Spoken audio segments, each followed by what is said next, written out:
I'm Evan. I'm a photographer based just north of Los Angeles, and today I want to talk about my favorite medium format film camera. Now, I've shot with the Mamiya RZ67, the Pentax 67, the Hasselblad 500 CM, and I've shot with these cameras all for a substantial amount of time, and I want to help you make an informed decision. If you were going to pick between one of these three cameras, which one would you choose and why? So when I first made the switch to medium format, I went with the RZ67, and there were a few main reasons for this. First, the modularity. The RZ isn't the only modular camera out there, but the grip, the ability to use my Profoto strobes, the metered prism viewfinder, and my favorite part, the rotating 120 back that allows you to switch from landscape to portrait mode without actually moving the camera at all. Those were the selling points for me.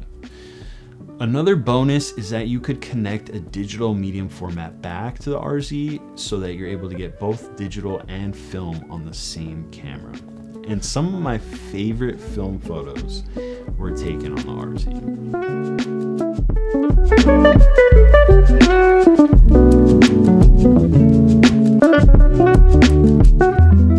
Now the negatives. The RZ is massive.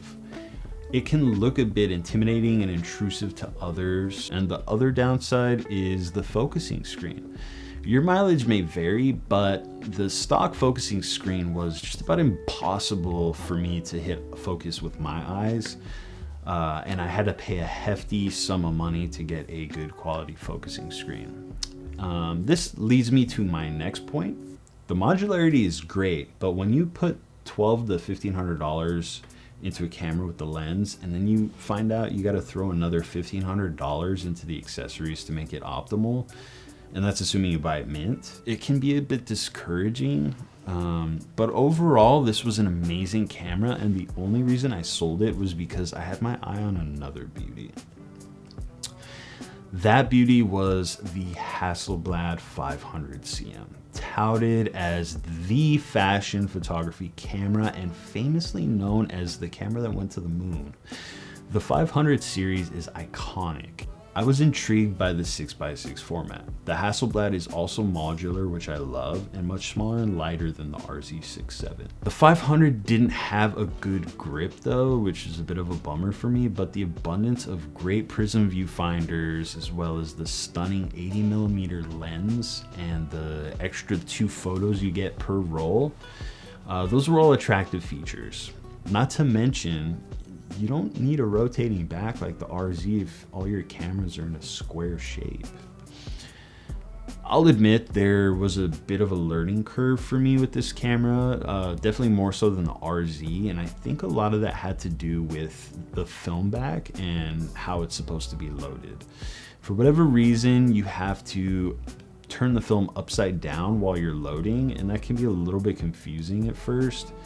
And then you also have to make sure that the film is tightly loaded, and a lot of that has to do with making sure that there's no obstructions on the back of the film back. Okay. But I can only describe the shooting experience with this camera in the same way that I would describe my Leica M6. It's magical.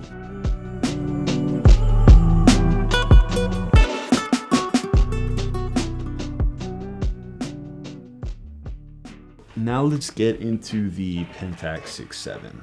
This is my current daily driver, and unlike the other two cameras, this camera sort of just is the way it is. Flash compatibility is not really there.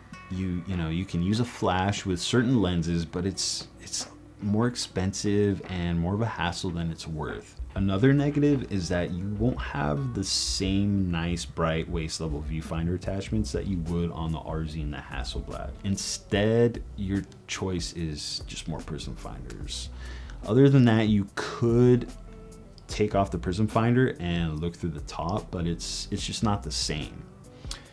But the form factor of the camera is really reminiscent to film DSLR cameras such as the Nikon F2, for example.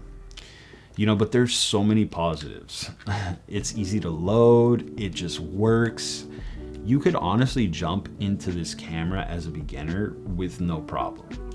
The wood grip attachment, which I obviously, you know, you can see I can't keep my hands off of it, is so great. I don't even use a camera strap anymore.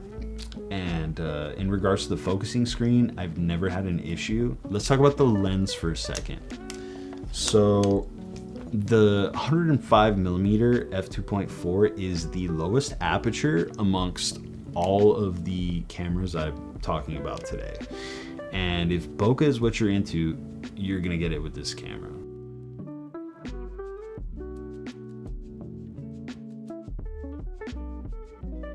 So what do I recommend? Well, if you're looking for reliability, ease of use, flash isn't a part of your workflow, get the Pentax. But if you want using your camera to be a immersive experience, you want to use strobes, you want a camera with a smaller form factor that's also a global icon, I would definitely recommend the Hasselblad 500cm. It is by far my favorite medium format camera of all time. If you've enjoyed what you watched today, or if I've helped you in any way, please let me know down below in the comments. Thank you for your support, everybody, and thanks for watching. We'll see you soon.